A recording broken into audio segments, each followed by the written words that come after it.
আল্লাহ পাক রব্বুল আলামিনের নৈকট্য অর্জন করার জন্য অত্যন্ত গুরুত্বপূর্ণ এবং অত্যন্ত তাৎপর্যপূর্ণ একটা আমল হলো ইতিকাফ। মানুষ সারা জীবন তার ব্যক্তি জীবন, পারিবারিক জীবন, রাষ্ট্রীয় জীবন এবং সামাজিক জীবন প্রত্যেকটি জীবন নিয়ে এবং তার জীবনের লক্ষ্য উদ্দেশ্য নিয়ে অনেক ব্যস্ততার মধ্যে সময় কাটায়। সেই জন্য আল্লাহ রব্বুল আলামিনের একনিষ্ঠতার সহিত ইবাদত বন্দেগী করা, নিমগ্ন হয়ে ইবাদত বন্দেগী করার অনেক সময় সুযোগ পায় না।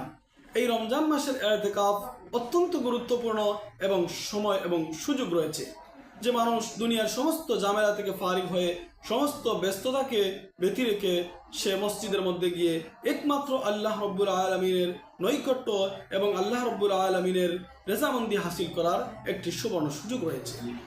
এই ইতিকাফ নবী করিম সাল্লাল্লাহু আলাইহি ওয়াসাল্লাম তার সারা জীবনই করেছেন। ইতিকাফ কাকে বলে আমরা জানি যে ইতিকাফ শব্দের শাব্দিক অর্থ হলো অবস্থান করা, আর পারিভাষিক অর্থে ইতিকাফ বলা হয় দুনিয়ার সমস্ত ঝামেলা থেকে ফারিগ হয়ে নির্দিষ্ট সময়ে নির্দিষ্ট জায়গায় আল্লাহ রব্বুল আলামিনের ইবাদত করার জন্য নিজেকে অবস্থান করার নাম হচ্ছে ইতিকাফ। এই ইতিকাফ হচ্ছে তিন প্রকার। এক নম্বর সুন্নতে মুআক্কাদা কিফায়া, এটা হচ্ছে রমজান মাসের শেষ দশকে ইতিকাফ করা। দুই নম্বর হচ্ছে নফল ইতিকাফ, এটা হলো রমজান মাসে যদি 10 দিন ইতিকাফ করার সুযোগ না হয় তাহলে কম দিনের জন্য অথবা অল্প সময়ের জন্য ইতিকাফের নিয়ত করা, এটা হচ্ছে নফল। আর তিন নম্বর হচ্ছে ইতিকাফ ওয়াজিব, এটা হচ্ছে যদি কোনো মানুষ কোনো দিনের জন্য বা কোনো সময়ের জন্য মান্নত করে ইতিকাফ করার, তাহলে এটা হচ্ছে ওয়াজিব ইতিকাফ। ইতিকাফের ফজিলত এবং ইতিকাফের গুরুত্ব এবং তাৎপর্য অনেক বেশি রয়েছে আহাদিসের মধ্যে। রাসূল করিম সাল্লাল্লাহু আলাইহি ওয়াসাল্লামের জীবদ্দশায় উনি যতদিন বেঁচে ছিলেন, বিশেষ করে মাদানী জিন্দেগিতে সব সময় তিনি প্রতি রমজানে ইতিকাফ করেছেন। আল্লাহ রাসূল সাল্লাল্লাহু আলাইহি ওয়াসাল্লামের ব্যাপারে বর্ণিত আছে যে একদিন এক রমজানে জিহাদের সফরে থাকার কারণে উনি ইতিকাফ করতে পারেননি। সেই জন্য পরবর্তী রমজানে ওই আগের রমজানের কাফারা স্বরূপ 20 দিনে ইতিকাফ করেছেন। 10 দিন হচ্ছে এই রমজানের শেষ দশকের ইতিকাফ, আর আরো 10 দিন হচ্ছে বিগত রমজানের।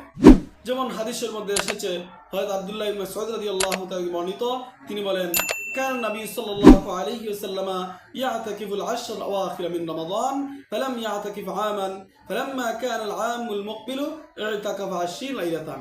যে আল্লাহ রাসূল সাল্লাল্লাহু আলাইহি ওয়াসাল্লাম ওনার জীবদ্দশায় সব সময় ইতিকাফ করেছেন। একদিন এক সফরে ছিলেন এক রমজানে, যার জন্য তিনি ইতিকাফ করতে পারেননি, বিদায় পরবর্তী রমজানে 20 দিন ইতিকাফ করেছেন।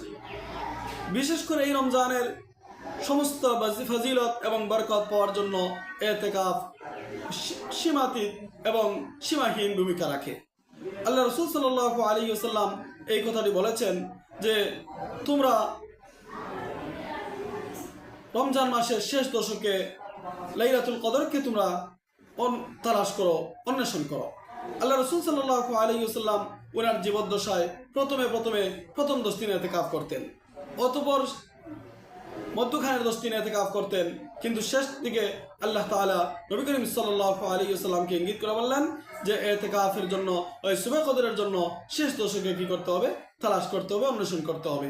এই জন্য নবী সাল্লাল্লাহু আলাইহি ওয়াসাল্লাম উম্মতকে বলে গেছেন তাহাররাউ লাইলাতুল কদরি ফিল 10 আওয়াখির মিন রমাদান, বুখারী শরীফ 2020 নম্বর হাদিস। এই হাদিসের মধ্যে রাসূল করিম সাল্লাল্লাহু আলাইহি ওয়াসাল্লাম উম্মতকে বলে দিলেন যে তোমরা ইতিকাফ করো এই জন্য যে শেষ দশকের বেজুর রাত্রিতে শবে কদর থাকে। সুতরাং যদি কোনো মানুষ ইতিকাফের নিয়তে শেষ দশকে যদি মসজিদের মধ্যে গিয়ে ইতিকাফ করে, তাহলে সে নিঃসন্দেহে শবে কদর পেয়ে যায়। এই জন্য শবে কদর অত্যন্ত গুরুত্বপূর্ণ একটি রাত, যে আল্লাহ তাআলা বলেছেন ইন্না আনজালনাহু ফি লাইলাতুল কদর ওয়া মা আদরাকা মা লাইলাতুল কদর লাইলাতুল কদরি খায়রুম মিন আলফি শাহর। এই যে শবে কদর রাত, এত ফজিলত এবং এত গুরুত্ব রয়েছে যে আল্লাহ পাক রব্বুল আলামিন কালামের মধ্যে বললেন যে এই শবে কদর রাত্রি যদি কেউ পেয়ে যায় আর যদি এই রাত্রি জাগরণ করে, যদি সে ইবাদতবন্দি করতে পারে, তাহলে 1000 মাসের চেয়েও উত্তম হয়ে যাবে, 1000 মাসের চেয়েও বেশি সওয়াব হয়ে যাবে। এই জন্য ইতিকাফ মুসলিম জাতির জন্য অত্যন্ত গুরুত্বপূর্ণ এবং তাৎপর্যপূর্ণ আমল। সেই জন্য আমাদেরকে ইতিকাফের প্রতি খেয়াল রাখতে হবে এবং নিমগ্ন থাকতে হবে, যেন আমরা এই ইতিকাফের প্রতি আমরা বিশেষ গুরুত্ব আরোপ করতে পারি। যদি আল্লাহ রাব্বুল আলামিন কাউকে এই ইতিকাফের তৌফিক দান করেন, তাহলে যে বিষয়গুলো খেয়াল রাখতে হবে এটা হলো, মসজিদের মধ্যে আমরা যেহেতু 10 দিন আল্লাহ তাআলার নৈকট্য অর্জনের জন্য থাকার তৌফিক হয়ে গেল, এটা আল্লাহ তাআলার অনেক ইহসান এবং দয়ার মায়া। কারণ যখন মানুষ ইতিকাফে থাকবে তখন দুনিয়ার কোনো ঝামেলা, দুনিয়ার কোনো ব্যস্ততাকে পাবে না, দুনিয়ার কোনো গুনাহের কাজকর্ম সে করবে না। এই জন্য একনিষ্ঠতার সহিত এবং একমাত্র আল্লাহ তাআলার ইবাদতবন্দি করার জন্য সুবর্ণ সুযোগ।